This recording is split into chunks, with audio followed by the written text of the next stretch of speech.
Le Point Bourse vous est présenté par Bourse Direct.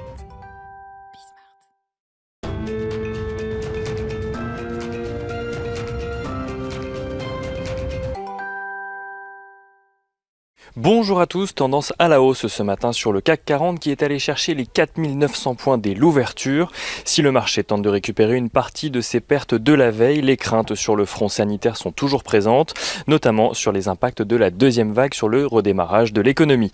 La semaine aura été peu réjouissante sur le sujet avec l'annonce de nouvelles mesures de restriction en Europe et l'arrêt de 2 essais cliniques concernant le vaccin développé par Johnson & Johnson et le traitement développé par Eli Lilly. Quelques bonnes nouvelles pourraient cependant venir rythmer la séance, notamment en matière de plan de relance aux États-Unis. Finalement très attaché à l'obtention d'un plan de relance avant les élections, Donald Trump a proposé hier de relever le montant du plan de relance global afin d'obtenir un consensus entre démocrates et républicains. Ce dernier a d'ailleurs affirmé sur Fox News qu'il existait une chance d'aboutir à un accord avant les élections présidentielles, contredisant son secrétaire d'État au Trésor. En matière de Brexit, les négociations reprennent aujourd'hui au sommet européen alors que l'Union européenne rejette sur le Royaume-Uni la responsabilité d'un éventuel échec, affirmant que les efforts sont à faire du côté du Royaume-Uni.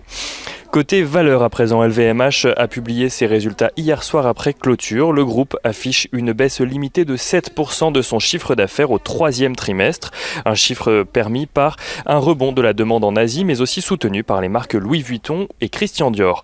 Suite à l'annonce, Morgan Stanley passe d'un objectif de cours de 465 € à 500 €. Les investisseurs suivront également aujourd'hui la tendance d'Airbus, alors que le marché a pris connaissance hier de la proposition des États-Unis de renoncer à taxer les produits en provenance d'Europe si Airbus rembourse les milliards d'aides perçues par le groupe.